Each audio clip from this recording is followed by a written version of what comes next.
వాక్యంలోకి వెళ్దాం. Let's go to the word of God. Marriage చదువుకుందాం. మార్కు సువార్త 10వ అధ్యాయము 7 నుంచి చదువుకుందాం. Mark chapter 10 verse number 7. ఈ హేతువు చేత పురుషుడు తన తల్లిదండ్రులను విడిచిపెట్టి తన భార్యను హత్తుకొనును. వారిద్దరు ఏక శరీరమై యుందురు గనుక వారిక ఇద్దరుగా ఉండక ఏక శరీరముగా ఉందురు. వావ్, చాలుమా. ఈ హేతువు చేత పురుషుడు తన తల్లిదండ్రులను విడిచిపెట్టి తన భార్యను హత్తుకొనవలెను. ఓకే, చూడండి, లేఖనం ఏం సెలవిస్తుందంటే, my dear husband, you need to leave your mother and you need to hug your wife. నీవు నీ తల్లిదండ్రులను విడిచిపెట్టి నీ భార్యను హత్తుకోమన్నాడు. ఎక్కడ? యేసయ్య. కానీ ఇక్కడ మనకేం జరుగుతుంది తెలుసా? కుమార్తె తల్లిదండ్రులు విడిచిపెట్టి భర్తను హత్తుకుంటుంది. ఇట్స్ ఆల్ రివర్స్ జరుగుతుంది యాక్చువల్లీ మన లైఫ్లో. అర్థమవుతుంది ఎవరికన్నా? అందరూ ఇప్పుడు ఈ అమ్మాయికి పెళ్ళి అవుతుంది, మేబీ 1-2 డేస్లో అత్తారింటికి వెళ్ళిపోతుంది. కానీ లేఖనం ఏం సెలవిస్తుందంటే, అంటే ఇల్లరికం రమ్మని చెప్పట్లేదు. ఓకే, మీ అందరు ఏయో ఏంటిది అనుకోవచ్చు. No no no no the scripture is something different. పురుషుడా, నీవు తల్లిని తండ్రిని విడిచిపెట్టి భార్యను హత్తుకోవాలి. సో ఈ లెక్కన భార్య భర్తను హత్తుకోవాలా, భర్త భార్యను హత్తుకోవాలంటే ముందు భర్తనే ఆ కార్యం చేయాలి. సో ఇక్కడ వాక్యం ఏమంటుందంటే, పురుషుడా, my dear husband, my dear men, you need to leave your parents and you need to go to your wife. నీవు నీ తల్లిదండ్రులను విడిచిపెట్టి నీ భార్యను హత్తుకోవాలి. సో అప్పుడు దాకా మనం తల్లిదండ్రుల మాట వింటాం, అప్పుడు దాకా చదువుకుంటున్నాం, తల్లిదండ్రులు మనల్ని చదివిపిస్తూ ఉంటారు. సో వాళ్ళ పీరియడ్, వాళ్ళ టైం అయిపోతుంది. సో అందుకనే మనం చిన్నప్పటి నుంచి మనం గమనిస్తే, ఒక స్త్రీ జీవితము చిన్నప్పుడే తండ్రి పెంచుతూ ఉంటాడు. కొన్ని రోజుల తర్వాత అన్నయ్యో తమ్ముడో ఉంటే తమ్ముడు కొంచెం తోడుగా ఉంటాడు ఆ చెల్లికి కానీ అక్కకి కానీ. సో ఒక దినం వస్తుంది, ఒక ఏజ్ వస్తుంది, వెంటనే వాళ్ళిద్దరు మాయమైపోతారు. వెంటనే ఒక పురుషుడు ఆమెకి తోడవుతాడు. సో ఫర్ ఎవ్రీ ఉమెన్, ప్రతి స్త్రీకి ఒక పురుషుడు డెఫినెట్గా ఉండాలి ఈ భూమి మీద. సో చిన్నప్పటి నుంచి తండ్రి, కొంచెం పెద్ద అయిన తర్వాత అన్న లేదా తమ్ముడు, కొంచెం పెద్ద అయిన తర్వాత ఇంకా ఫైనల్లీ మ్యారేజ్, పెళ్ళిడికి వచ్చిన తర్వాత వెంటనే డెఫినెట్గా ఆమె ఎవరితో ఉండాలి? ఆమె పెనిమిడితో ఉండాలి డెఫినెట్గా. సో ఈమె జీవితంలో ఈ వరుస క్రమములో మనం చూసుకున్నట్లయితే, దేవుడు ఎవరిని కూడా విడిచిపెట్టకుండా, నువ్వు చిన్నప్పుడు, యవన ప్రాయములో, వృద్ధాప్యములో, ఏ దశలో నువ్వు ఉన్నా కూడా దేవుడు నీ చెయ్యి విడిచిపెట్టకుండా నీకు ఎవరినొకరిని తోడుగా దేవుడు పెడతా ఉంటాడు. హల్లెలూయా చెప్పాలి, హల్లెలూయా. ఈరోజు నువ్వు దేవునికి థ్యాంక్స్ చెప్పాలి. ఎందుకు తెలుసా? నీకు దేవుడు ఒక తోడుని ఇచ్చినాడు. Amen, amen. ఈ రోజు నుంచి నువ్వు ఒంటరిదానివి కాదు, నీకంటూ ఒక జత ఉంది, నీకంటూ ఒక తోడు ఉన్నాడు. ఏదైనా ఇంకా ఆయనతోనే చెప్పుకోవాలి. ఆమెన్, హల్లెలూయా. ఇప్పుడు ఏనేం చేయాలి తెలుసా? తల్లిదండ్రులను విడిచిపెట్టి భార్యను హత్తుకో. కొన్ని రూల్స్ అండ్ రెగ్యులేషన్స్ ఉన్నాయి బైబిల్లో. ఆ రూల్స్ అండ్ రెగ్యులేషన్స్ మనం ఖచ్చితంగా ఫాలో అయితేనే మ్యారేజ్ లైఫ్లో గొడవలు, ఇబ్బందులు అనేవి రావు. ఆమెన్, హల్లెలూయా. సో ఎప్పుడైనా భర్త ఉన్నప్పుడు డెఫినెట్గా స్త్రీ లోబడాలి. అంటే దేవుడు ఎందుకు ఆ కృపను భార్యకి ఇచ్చాడంటే, స్త్రీ లోబడితేనే అందం. స్త్రీ తలెత్తుకొని నడిస్తే కొంచెం గర్వం ఈ అమ్మాయికి బాగా తలెత్తుకొని నడుస్తుంది. ఇప్పుడు అందరూ కాలేజ్కి వెళ్ళే అమ్మాయిలు ప్రతి ఒక్కరు తలెత్తుకొని నడుస్తారు. ఏం చెప్పబాయ్, ఏం కావాలి నీకు అంటారు. చిన్నప్పటి నుంచి మనం చూస్తే మన అమ్మలు, చిన్న తరంలో ఉన్న వాళ్ళందరూ తల దించుకొని వెళ్ళే వాళ్ళు తలకి.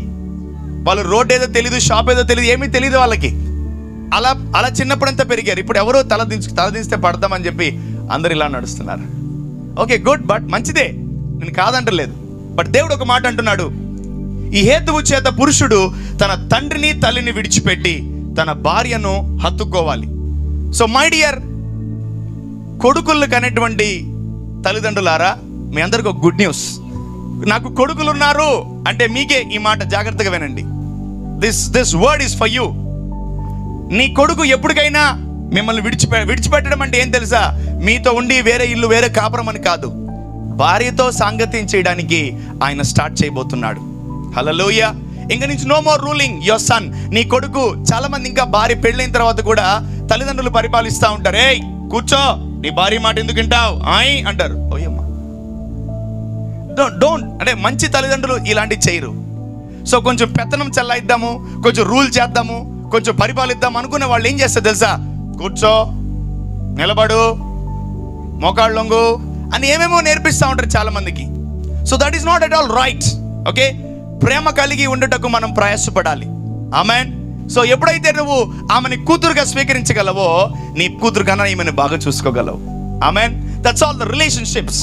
ఈ భూమి మీద దేవుడు సృష్టించినటువంటి విలువైనటువంటి కార్యాలు ఏంటి తెలుసా? రిలేషన్షిప్స్, బంధాలు. ఆ బంధాల్ని మనం కాపాడుకోగలిగితే ప్రేమతో, మన కుటుంబంలో ఏ ఒక్కరి జీవితంలో గొడవలు ఉండవు. There won't be any fightings, quarrels ఏవి ఉండవు. ప్రతిరోజు ఇక్కడ భార్య భర్తలను అడిగితే రోజు ఒక్కసారి నా గొడవ జరుగుతుంది. ఖచ్చితంగా జరుగుతుంది బ్రదర్ మా ఇంట్లో గొడవలు. పొద్దున బాగుంటే సాయంకాలం బాగుండడు, సాయంకాలం బాగుంటే మధ్యాహ్నం బాగుండడు, అబ్బా రోజంతా బాగుండడు అంటే రాత్రి అస్సలకే బాగుండడు అని చాలా మంది భార్యలు కంప్లైంట్ చేస్తూ ఉంటారు. Many women are crying in the house. ఎందుకు ఏడవాలి? దేవుడు జతపరిచినప్పుడు ఆ జతలో ఎప్పుడు ఆనందం ఉంటుంది, సంతోషం ఉంటుంది, సమాధానం ఉంటుంది, దీర్ఘాయు ఉంటుంది, ఆనందం ఉంటుంది, నెమ్మది ఉంటుంది. భార్యాభర్తల మధ్యలో ఎప్పుడు ఏముండదు తెలుసా? నెమ్మది ఉండాలి. ఆమేన్, హల్లెలూయా. ఎన్నో కష్టాలు, ఎన్నో శ్రమలు మీరు చూస్తుంటారు పెళ్లిల్లో. వివాహం జీవితం అయిన తర్వాత మేబీ ఇంతకన్నా దారుణంగా మీ వివాహం జరిగి ఉండొచ్చు. ఎక్కడో గుళ్ళోనో, ఎక్కడో బళ్ళోనో, ఎక్కడో చిన్న చిన్న స్థలాల్లో అప్పుడు తెలియని వయసులో నీ వివాహం జరిగి ఉండొచ్చు. బట్ వివాహం జరగడం ప్రాముఖ్యం కాదు. వివాహ జీవితము ఆశీర్వాదకరంగా ఉండడమే ప్రాముఖ్యం అంటాను నేను. చూడండి, ఒక పెళ్లికి 100 రూపాయలు ఖర్చు పెట్టచ్చు, ఒక పెళ్లికి 1,00,000 రూపాయలు ఖర్చు పెట్టచ్చు, ఒక పెళ్లికి 1 కోటి రూపాయలు కూడా ఖర్చు పెట్టచ్చు కదా. కానీ వివాహం అయిన తర్వాత వాళ్ళు ఎలా ఉన్నారనేది మనకి చాలా ప్రాముఖ్యం. ఒక ఆడపిల్ల, ఒక ఆడకూతురు ఒక ఇంటికి వెళ్ళి సంతోషంగా ఇంటికి రావాలి, కానీ ఏడుస్తూ ఇంటికి రాకూడదు. సంతోషము ప్రతి కుటుంబంలో ఉండును గాక. ఆమేన్, హల్లెలూయా. గుడ్ న్యూస్ ఏం తెలుసా? కొడుకును కన్న ప్రతి తల్లిదండ్రులారా, మీ కొడుకు మిమ్మల్ని విడిచిపెడతాడు, రెడీగా ఉండండి. Okay, all the very best, all the very best. నేను వృద్ధాప్యంలో ఉన్నాను, వదిలిపెట్టాలి. నువ్వు వదిలిపెడితేనే నువ్వు నీ భార్యతో సంతోషంగా ఉండగలవు. అమ్మా రేపటి నుంచి నేను ప్రేమించట్లేదు, నాన్న రేపటి నుంచి నేను అది కాదు నేను చెప్పే. తప్పుగా అర్థం చేయ. Don't misunderstand my words. ఇక్కడ కరెక్ట్గా వాక్యం సెలవిస్తుంది, పురుషుడు తన తల్లిదండ్రులను విడిచిపెట్టాలి. చెప్పాలా? భార్యను వినవడలేదండి, భర్తలారా గట్టిగా చెప్పండి, భార్యనే హత్తుకోవాలి.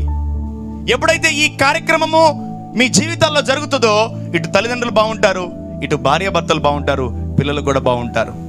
ఆమెన్. నా పెద్దోడు ఇక్కడే ఉండాలి నా దగ్గర, నా చిన్నోడు ఇక్కడే ఉండాలి నా దగ్గర, నా 5 మంది కొడుకులు నా దగ్గరే ఉండాలా, నేను వాళ్ళని రాసి రంపాను పెడతానే ఉండాలా. ఓహ్ మ్యాన్, ఫూలిష్. చాలా మంది కోడళ్ళ మీదకి ఎంతో రాంగ్ కంప్లైంట్స్ వస్తుంటాయి. ఏం తెలుసా? నా కోడలు వచ్చింది 2వ రోజే మా వాడిని ఎత్తుకెళ్ళి, 2వ రోజే నా కొడుకుని వల్లో వేసుకుంది, గంపలో వేసుకుంది అని అత్తలు చాలా ఏడుస్తూ గుండెలు బాదుకుంటా ఉంటారు. నేను అంటాను, మంచి పని చేసింది మంచి పని చేసింది. ఒకటే గుర్తుపెట్టుకోండి, ఒక భార్య తల్లి కాగలదు, కానీ ఒక తల్లి భార్య కాలేదు. జాగ్రత్త, బీ కేర్ఫుల్, చాలా జాగ్రత్తగా ఉండండి. ఒక భార్య ఒక భర్తకి జ్వరం వస్తే తల్లి కాగలదు, ఒక భర్త కాలు విరిగితే, చెయ్యి విరిగితే, తల పగిలితే తల్లి కాగలదు, కానీ ఒక తల్లి భార్య కాలేదు. బీ కేర్ఫుల్ అమ్మలారా, my humble advice. Okay, so నా కొడుకు వెళ్ళిపోయాడు, నా కూతురు వెళ్ళిపోయేటప్పుడు బాగానే ఉంటుందని, కొడుకు వెళ్ళిపోతే బలి బాధపోతుంది మీకు. ఎంతప్పటికైనా నా కూతురు వాళ్ళ ఇంటికి వెళ్ళిపోవాల్సిందే. ఎందుకు? ఈమెను రాశిరంపాన్ని పెట్టలేరు, కోడలు బయట అమ్మాయి కదా, నువ్వు రా, నీ సంగతి తెలుస్తా కదా. ఇదే మీ ఆలోచన. దయచేసి స్త్రీలారా, మీరు అత్తలు కాకండి, తల్లులు అవ్వండి. Amen. Never become mother in laws, be as a mother. ఒక తల్లిగా మారండి. మదర్ తెరీసా విషయంలో నేను గమనిస్తాను, ఆమె ఒక స్త్రీగా ఉండింది, ఒక తల్లిగా మారింది. ఫైనల్లీ ఆమె అత్తగా మారలేదు. ఆమేన్. ఎందుకంటే ఆమె పెళ్లి చేసుకోలేదు. She became not Teresa, she became Mother Teresa. Amen. Life long ఆమె అమ్మలానే ఉందామని కోరుకుంది. ఆమె లైఫ్లో అత్త పోస్ట్ చాలా డేంజర్. Be careful. అత్త పోస్ట్ చాలా డేంజర్. అది ముళ్ళ మీద సవారీయే. ఏంటది? ముళ్ళే, కింద నిప్పులు ఉంటాయి, ముళ్ళు ఉంటాయి, అన్నీ ఉంటాయి. కోడలు పోస్ట్ కూడా చాలా డేంజర్, జాగ్రత్త, కూతురుగా ఉండాలి మీరు. ఆమెన్. కోడలు పోస్ట్ కూడా చాలా డేంజర్ ఉంటుంది లైఫ్లో, చెప్పలేం. ఒకరోజు ఒకరు మంచిగా ఉంటారు, ఇంకో రోజు ఒకరు చెడ్డగా మారిపోతారు. ఒకరోజు ఒకరు ఆనందంగా ఉంటారు, ఇంకో రోజు ఒకరు బాధగా ఉంటారు. బట్ ఫైనల్లీ మనము దేవుని వాక్యాన్ని నెరవేరుస్తున్నామా లేదా అని చాలా ప్రాముఖ్యంగా గమనించాలి. ఆమేన్, హల్లెలూయా. చూడండి, వాక్యం ఏమంటుందంటే, ఇక్కడేమో ఇద్దరున్నారు, కానీ వాక్యం అంటుంది వీళ్ళిద్దరు ఒకరని. హల్లెలూయా. వాళ్ళు ఈ రోజు నుంచి ఇద్దరుగా ఉండరు, ఒక్కరుగా ఉంటారు అని లేఖనములు సెలవిస్తుంది. అందుకనే వైఫ్ అనరు, వైఫ్ అండ్ హస్బెండ్ అంటారు. హల్లెలూయా. ఈరోజు కుటుంబంలో భర్త ఘనపరచబడాలి, కుటుంబంలో భర్త దీవించబడాలి అంటే చాలా మంది అంటారు కుటుంబంలో భర్త తలని. భర్త ఎవరు కుటుంబంలో? గట్టిగా భర్తలారా చెప్పండి. నేనంటాను, ఒకవేళ నువ్వు తలగా ఉండాలనుకుంటే నువ్వు పునాదిగా ఉండు. ఆమెన్, హల్లెలూయా. చెప్పాలి హల్లెలూయా. సో నువ్వు తలగా ఉండాలని కోరుకుంటే నువ్వు ఖచ్చితంగా పునాదిగా ఉండాలి. పునాది ఎంత గట్టిగా ఉంటుందో ఆ ఇల్లు అంత గొప్పగా ఉంటుంది. ఆమెన్. పురుషుడు ఎంత గొప్పగా ఉంటాడో, ఉద్యోగం చేస్తూ, ఆ ప్రార్థన చేసుకుంటూ, మందిరానికి వస్తూ, బలపడుతూ, మంచి అలవాటులతో పురుషుడు ఉంటాడో అప్పుడే ఆ కుటుంబం కట్టబడుతుంది. హల్లెలూయా. భర్త తాగుతున్నా, భర్త తిరుగుబోతైనా, భర్త సిగరెట్ తాగినా, భర్తకి మంచి మంచి మంచి మంచి అలవాట్లు ఉన్నా ఆ కుటుంబము కట్టబడదు. మేబీ నీ అలవాట్ల వల్ల నీ కుటుంబం నాశనం అయిపోతుందేమో. మేబీ నీ క్రియలు, నీ ఆలోచన వల్ల, నీ మాట తీరు వల్ల నీ కుటుంబం నాశనం అయిపోతుందేమో. నా కుమారుడా, ఈరోజు నీతో దేవుడు మాట్లాడుతున్నాడు. పునాది కరెక్ట్గా ఉంటే నీ ఇల్లు కరెక్ట్గా ఉంటుంది. ఆమెన్. ఆ పునాది ఎవరు తెలుసా? పురుషులే. నువ్వు తలగా ఉండాలని కోరుకోవచ్చు, తప్పులేదు. బట్ తల దేనికి సాదృశ్యం తెలుసా? పునాదికి. పునాది, పునాది ఇంట్లో, ప్రతి ఇంట్లో పునాది కరెక్ట్గా ఉండాలి. అంటే భర్త రైట్ వేలో వెళ్తూ ఉండాలి. భర్త మందిరానికి వెళ్తే భార్య ఆటోమేటిక్గా మందిరానికి వెళ్తుంది. లేదా భర్త వైన్ షాప్కి వెళ్తే భార్య కూడా పోద్ది. ఎందుకు పోదు?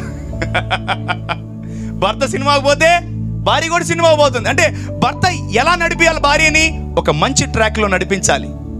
భార్య నడిపిస్తే చండాలంగా ఉంటుంది. యాక్చువల్లీ భార్య నడిపించకూడదు. భార్య ఎవరు తెలుసా? వెనకాల నడిచేది follower. Wife is a follower. భర్త అడుగుచాడల్లో నడిచేది భార్య. మేబీ ఈరోజు నువ్వు నీ భార్యని ఎలా నడిపిస్తావో నాకైతే తెలియదు, కానీ రైట్ వేలో నడిపించాలి జీవితాంతం. Amen, hallelujah. You know what is the meaning of marriage? Marriage is nothing but covenant, నిబంధన. మ్యారేజ్, వివాహం అంటే ఏంటి చెప్పాలా? నిబంధన.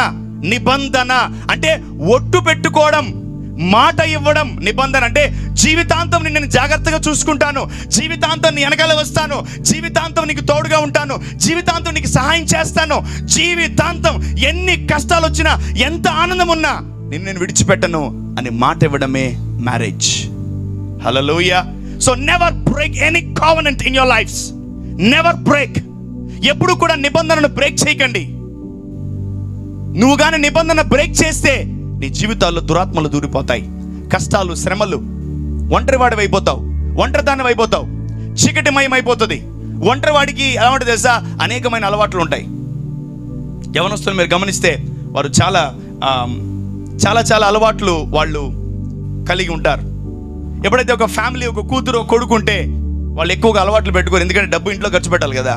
అందరూ స్త్రీకి అనుకుంటారు, కానీ పురుషుడికి ఇక్కడ వాక్యం ఏమంటుంది? పురుషులారా, మీ తల్లిదండ్రులను విడిచిపెట్టి తన భార్యను ఏం చేయాలి? వెంటనే తల్లిదండ్రులను విడిచిపెట్టి భార్యను హత్తుకోవాలి. ఆమెన్. ఒక సంఘటన జరిగిందండి. ఒక ఊర్లో ఒక అతనికి అమాయకుడికి పెళ్ళయింది. హలో, వింటున్నారా? మీకే చెప్తున్నా. పెళ్ళైతే ఏమండి భోంచేద్దామా అంటే ఒక్కసారి అమ్మని అడుగు వస్తానన్నాడంట. సరే, బాగానే ఉంది అమ్మ, ఏంటి నా అనుకున్నాడు. సరే అండి అంటే ఏమంటే బయటికి వెళ్దామా అంటే అమ్మని అడుగు వస్తానన్నాడంట. సరే, 2 రోజులు బాగానే ఉంది. సరే, ఇంకా వారం అయింది, నెల అవుతుంది. ప్రతి దానికి అమ్మని అడిగి ఏమండి వెళ్దామండి బయటికంటే అమ్మని అడిగి వస్తానన్నాడు. ప్రతి దానికి అమ్మ. ఫైనల్లీ ఆమె చెప్పింది, హలో మీకే చెప్తున్నా, బ్యాగ్ తీసుకొని ఏమండి అమ్మకి చెప్పండి వెళ్తున్నానండి ఏంటంట. ఆమె పుట్టింటికి వెళ్ళిపోయింది. ఏమండి అమ్మకి చెప్పండి నేను, ఆయన అంటే సరే అమ్మకి చెప్తానులే అన్నాడంట. వాడిని ఏమంటారు అరే, నిజంగా జరిగిన స్టోరీ తెలిసిన ఒక వ్యక్తికి చాలా అమాయకుడు. తల్లులారా జాగ్రత్త, మీ అబ్బాయిల్ని జాగ్రత్తగా పెంచండి. వాడికి ఏం తెలియదండి, మా అబ్బాయికి ఏమీ తెలియదు, వాడికి మొత్తం తెలుసు. మీ భ్రమ అంతా, మీ భ్రమ. ఆ మట్ల వాడిని అమాయకంగా పెంచేసి భార్య పోతున్నా కూడా తెలియట్లేదు వాడికి. ఏమండి అమ్మకి చెప్పండి, అమ్మ కిచెన్లో బిజీగా వంట చేస్తుంది, మా అబ్బాయికి నేనే వండి పెడతాను, నువ్వు వండి పెట్ట కూర్చొని తిననిందంట ఆమె.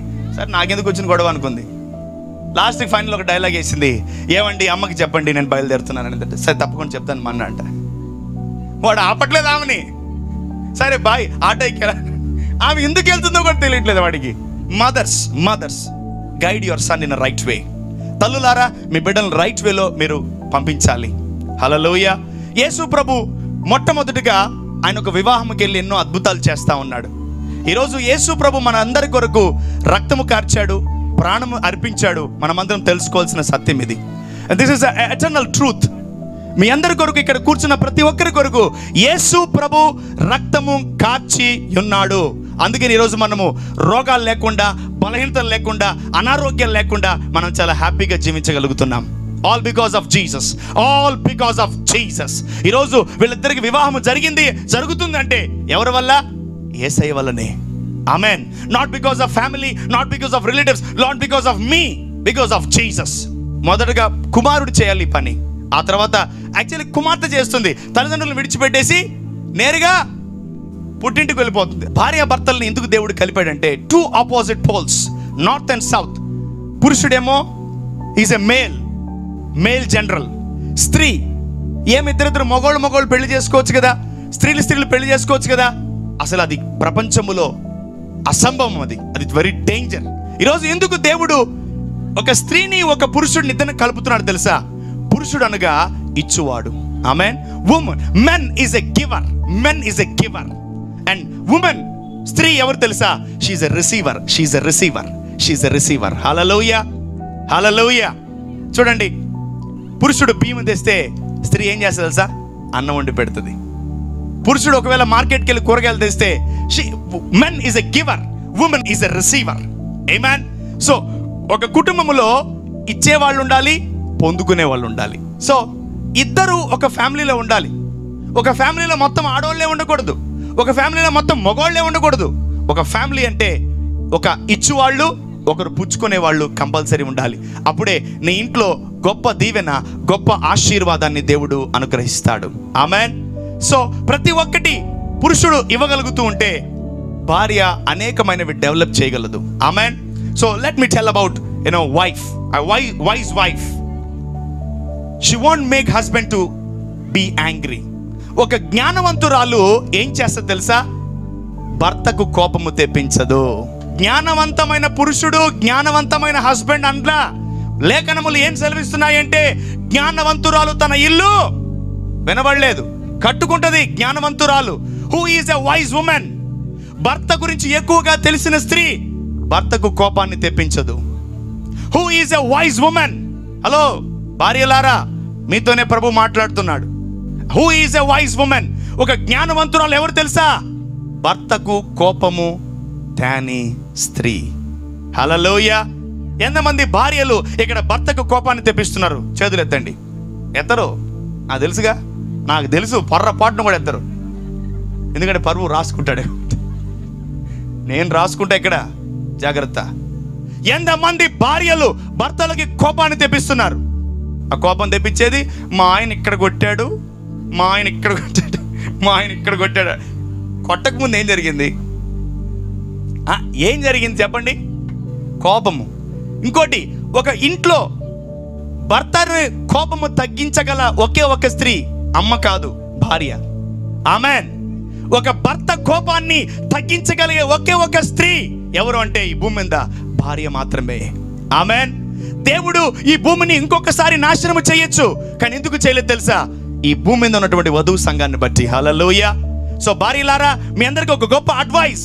Never make your husbands angry. Never make your husband angry. నీకు హస్బెండ్ లేడా? దేవుడికి కోపాన్ని తెప్పిబాక. ఆమెన్. హల్లెలూయా. ఏదో ఒక పురుషుడు నీ జీవితంలో ఉంటాడు. అది దేవుడా, అది దైవజనుడా, అది పెనిమిటా, అది అన్న, అది తమ్ముడా, అది తండ్రి, ఎవరైనా ఉంటారు నీ జీవితంలో. చూసుకో. Any male will be there in your family. Don't make them angry. జ్ఞానవంతురాలు ఎవరు? నగలేసుకున్నామే, పట్టు చీర కట్టుకున్నామే, కాస్ట్లీ చెప్పులు వేసుకున్నామే, లేదా ఇలా వెయిలు వేసుకున్నామే, ఈరోజే తలదించుకుంటుంది. రేపటి నుంచి కుమార్ కుమార్ వచ్చినప్పుడు కూరగాయలదే, అంతేనా? ఏమండి అని పిలువు, పేరు పెట్టి పిలవగడ్డ. చాలా గుడ్, మంచిదే. ఈరోజు బాగుండవు, రేపటి నుంచి కూడా ఇంకా బాగుండాలి. ఆమెన్. సో ఎవరు జ్ఞానవంతురాలు? నగలేసుకుని స్త్రీయా జ్ఞానవంతురాలు? మరి ఎవరు స్త్రీ? ఏ స్త్రీ జ్ఞానవంతురాలు? హలో, మిమ్మల్ని చెప్పండి. భర్తకు కోపము తేని స్త్రీ జ్ఞానవంతురాలు. ఆమెన్. హల్లెలూయా, హల్లెలూయా. భర్త గురించి వేరే వాళ్ళకి చెప్పకుండా ఉండే స్త్రీ జ్ఞానవంతురాలు. మీకు తెలుసా, మా ఆయన పెద్ద యదవా. మీకు తెలుసా, మా ఆయన పెద్ద వేస్ట్ గాడు. మీకు తెలుసా, మా ఆయన అసలు ఉద్యోగం చేయట్లేదు. మీకు ఆమె జ్ఞానవంతురాలు కాదు, జ్ఞానము లేని స్త్రీ అని అర్థం. ఎందుకు నీకు పెళ్ళయింది ఈరోజు పురుషుడా? ఎందుకు నీకు పెళ్ళయింది నా కుమార్తె? ఎందుకు తెలుసా? నువ్వు సీక్రెట్స్ అన్ని ఇంట్లో దాచిపెట్టడానికి. ఇంటి గట్టు రట్టు చేయకూడదు. మా ఆయన అస్సలు మాటిండండి, మా ఆయన పెద్ద తలకాయ నిప్పండి, మా ఆయన పెద్ద నసగాడండి, మా ఆయన పెద్ద నస-క్యాండిడేట్ అండి మా ఆయన. No no, never speak like that. మీ ఆయనని ఎంత కొట్టినా, మీ ఆయనని ఎంత బాధ పెట్టినా, మీ ఆయనని ఎంత సంతోష పెట్టినా, మీ పెనిమిటి గురించి నువ్వు మంచిగా చెప్పాలి కానీ చెడు చెప్పకూడదు. ఆమెన్. దేవుడికి తప్ప, ప్రభువా మా ఆయన చాలా బాధ పెడుతున్నాడు తండ్రి, ప్రభువా మా ఆయన నన్ను తాగి కొడుతున్నాడు ప్రభువా అని దేవుడికి మాత్రమే చెప్పుకో. మీ పక్కింటి ఆంటీకి, ఎదురింటి అక్కకి, ఎదురింటి పొచ్చమ్మకి, వెనక ఎల్లమ్మకి చెప్పవాక దయచేసి. ఆమెన్. హల్లెలూయా, చెప్పాలి హల్లెలూయా. నేను అనుకుంటున్నాను ఈ పెళ్లికి అందరూ జ్ఞానవంతురాలే వచ్చారని. ఒకవేళ నీకు జ్ఞానము లేదా, ఇక్కడ జ్ఞానం పొందుకొని వెళ్ళు. ఆమెన్. హల్లెలూయా, హల్లెలూయా. ఇంకోటి గుర్తుపెట్టుకోండి, ఏమీ తేకుండా అన్నీ చేయమని ఎప్పుడు చెప్పకండి పురుషులారా. ఏమీ తేకుండా అన్నీ చెయ్యండి. బిర్యానీ చేయమ్మా అంటే చికెన్ ఏది అని అడుగుతారు స్త్రీలు కదా. సో ఎక్కడ కూడా ఏది లేమి లేకుండా ఉండాలంటే భార్యాభర్తల మధ్యలో ఒక గొప్ప అండర్స్టాండింగ్, స్పిరిట్ ఆఫ్ అండర్స్టాండింగ్ ఉండాలి. ఆ అర్థం చేసుకునేటువంటి మనస్సు, నేను అంటాను అది కూడా ఒక వరమే. అది కూడా ఒక వరమే. అర్థం చేసుకునేది కూడా ఒక వరమే. My dear wives and husbands, try to understand your family members. నా కొడుకు ఇలా, నా కూతురు అలా, నా పెనిమిటి ఇలా, నా భార్య ఇలా అని నువ్వు అర్థం చేసుకో. వాళ్ళ గురించి డెఫినెట్గా వాళ్ళ గురించి నువ్వు బాధపడవు, ప్రార్థన చేస్తావు. ఆమెన్. నా కొడుకు మాట అంటలేదండి, నా కూతురు మాట అంటలేదండి, మా ఆవిడ మాట అంటలేదయ్యా, మా భర్త మాట అంటలేదయ్యా. నువ్వు మోకరిస్తే ఎందుకు మాట అనరు? ఈరోజు నువ్వు మోకాళ్ళ ప్రార్థన, మోకాళ్ళ జీవితము, మోకాళ్ళ అనుభవం నీకుంటే ఖచ్చితంగా నీ భార్య మారుతుంది. ఆమెన్. యేసయ్య ఖచ్చితంగా నీ భార్యని మారుస్తాడు. యేసయ్య ఖచ్చితంగా నీ పెనిమిటిని మారుస్తాడు. యేసయ్య ఖచ్చితంగా నీ యొక్క పిల్లల్ని మార్చివేస్తాడు. హల్లెలూయా.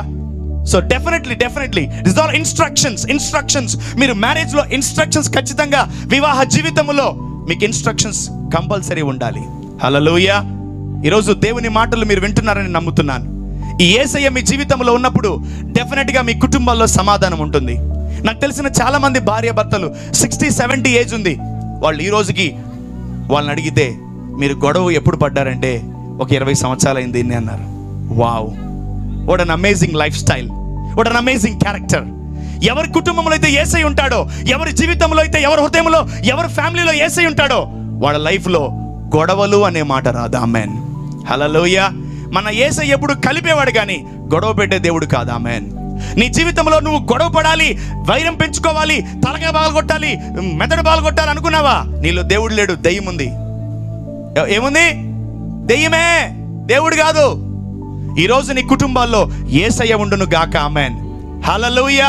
వీరిద్దరి మధ్యలో మూడో వ్యక్తిగా యేసు ప్రభు ఉన్నప్పుడే వీళ్ళిద్దరూ కూడా ఒకరినొకరు ప్రేమించుకోగలరు, ఒకరినొకరు సంతోషంగా నేను ఇద్దరు వీళ్ళకి చెప్తాను, అయ్యా మీ రేపు నుంచి బాగా ప్రేమించుకుంటే, అలాగే అన్నా అంటారు. ఎలా? అలాగే అని బాగా తలుపుతారు. బట్ రేపు నుంచి యేసయ్య వీళ్ళ లైఫ్లో లేకపోతే, నేను చెప్పిన మాటను మర్చిపోయి వాళ్ళు రేపు నుంచి కూడా తిట్టుకునే అవకాశాలు ఉన్నాయి. So if Jesus is not there, గుర్తుపెట్టుకో, యేసు ప్రభు లేకపోతే వాళ్ళు ఒక్క నిమిషం కూడా కలిసి ఉండలేరు. యేసు ప్రభు వాళ్ళ జీవితంలో ఉంటే లైఫ్ లాంగ్ వాళ్ళ కుటుంబం వర్ధిల్లుతుంది. ఆమేన్. హల్లెలూయా. నా దగ్గరికి ఎంతో మంది భార్య భర్తలు వస్తూ ప్రార్థన చేయించుకుంటూ ఉంటారు. వాళ్ళు ఏమని వస్తారు తెలుసా? ఖచ్చితంగా ఈరోజు పాస్టర్ గారితో మాట్లాడి రేపు నుంచి మనం విడాకులు తీసుకుందాం, రేపు నుంచి మనం విడిపోదాం. అది చాలా మంది వస్తూ ఉంటారు. 5 minutes man, 5 minutes, that's it. I change their mind set. కొట్టుకొని తిట్టుకొని వస్తారు, హ్యాపీగా సంతోషంగా కలిసి వెళ్ళిపోతారు. ఆమేన్. ఈరోజు నువ్వు కలిపేవాడిగా ఉన్నావా, విడగొట్టేవాడిగా ఉన్నావా? ఈరోజు కుటుంబాలను కలిపేవాడిగా ఉన్నావా, భార్యాభర్తలను విడగొట్టేవాడిగా ఉన్నావా? ఒక్కసారి చెక్ చేసుకో నా కుమారుడా, నా కుమార్తె. ఈరోజు యేసు ప్రభు మిగిల్చిన పని నువ్వు నేను చెయ్యాలి. ఏంటా పని తెలుసా? భార్యాభర్తలను బాగా కలపడం. ఆమేన్. హల్లెలూయా. చెప్పాలి హల్లెలూయా, హల్లెలూయా. చాలా జాగ్రత్తగా ఉండాలి. మనం ఎప్పుడు భార్యాభర్తలను కలపాలి. ఎదిరింటి ఆంటీని పక్కింటి ఆంటీని కలపాల్సింది. ఈరోజు ప్రభా, అయ్యా నా జీవితమే